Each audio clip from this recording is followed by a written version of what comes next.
Welcome back, ladies and gents, to our League of Legends Top 5 Plays week number 159. We have an awesome set of plays that range from clutch mechanics all the way to game-changing choices that single-handedly win the game, so get hyped as we dive into this episode of our Top 5 Plays.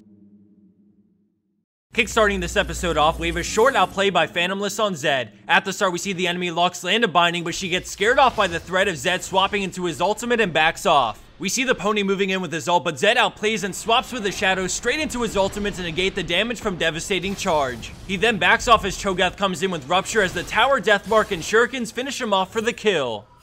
Let's check that out one more time as we see some quick moves from Phantomless to swap out of Hecarim's ult and then react quickly enough to ult the damage that would have surely been his demise.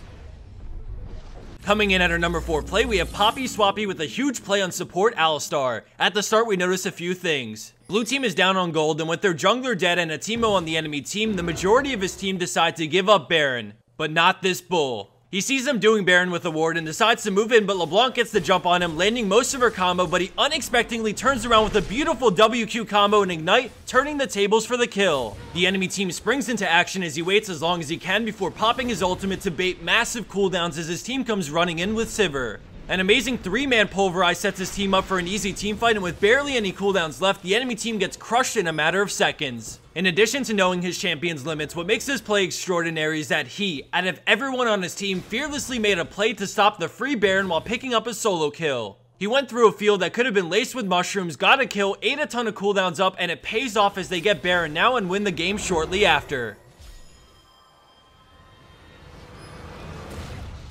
Landing in at our 3rd place spot for this week is Tank 4 Armo on Fizz with an Xpeke play when it matters the most. Right off the bat, we see him pick off the enemy Heimer after snaking his way through the enemy jungle, and with both teams going for each other's Nexus, the race begins. Fiddles tries to stall him because their Nexus is completely exposed, and we switch over to the enemy team as they work on taking down the inhib.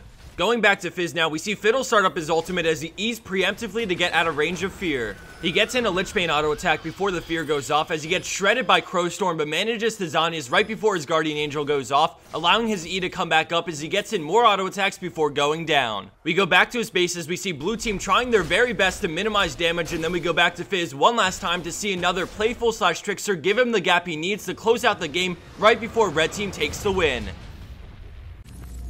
Man-lifing his way into 2nd place, we have Great Brown Ninja with a fantastic support play. In the beginning, we see an amazing catch on Ezreal despite the arcane shift straight into the box to lock them up as Ashe lands a nice arrow on Nami to get off tons of damage with the help of the tower. Great Brown Ninja slows down Ezreal with Exhaust as he moves over to ward for his AD carry, allowing Ashe to scoop up the easy kill. Now this is where things get fancy as we see him toss a lantern behind him, and right as Ashe takes the lantern, he flashes up closer to Ezreal. Many people don't know this, but if someone is in the middle of taking your lantern and you flash, it brings them all the way to you, meaning that you're both flashing for yourself and your teammate. As we unfreeze it, we see Thresh toss out his Q, landing the Mad Life hook on Ezreal, and with Ashe there for follow-up thanks to the flash from Great Brown Ninja earlier, she scores the double kill in this play.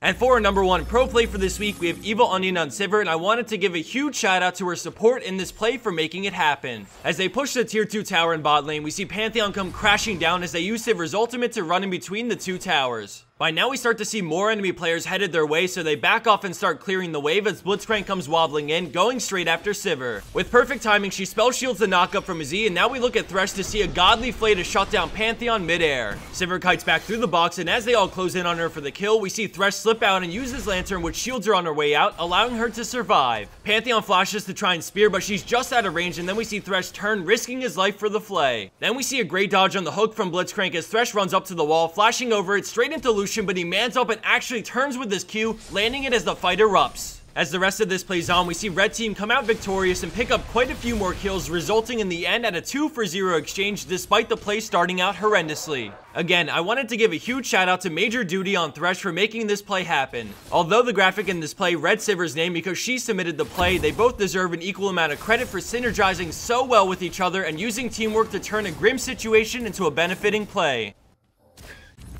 And for the bonus clip of the week, we have an extremely thrilling play by Bodytaker on Thresh. Although this play could easily be somewhere in the top 5, we found it best to highlight it as a bonus clip because it's pretty drawn out and has a really great ending. So I hope you guys love it and have a great laugh as Bodytaker outplays to claim another body. As a final mention, we also realized that this week's episodes have had a lot of Thresh in them. Recently, he's popped up a lot more than usual in our submissions, and I wanted to let you guys know that in next week's episodes, we'll try our best to hang on to any Thresh plays we receive until a different week. Thanks everyone for watching. I hope you guys have a great weekend, and I look forward to seeing you back here next week for episode 160 of our League of Legends Top 5 Plays.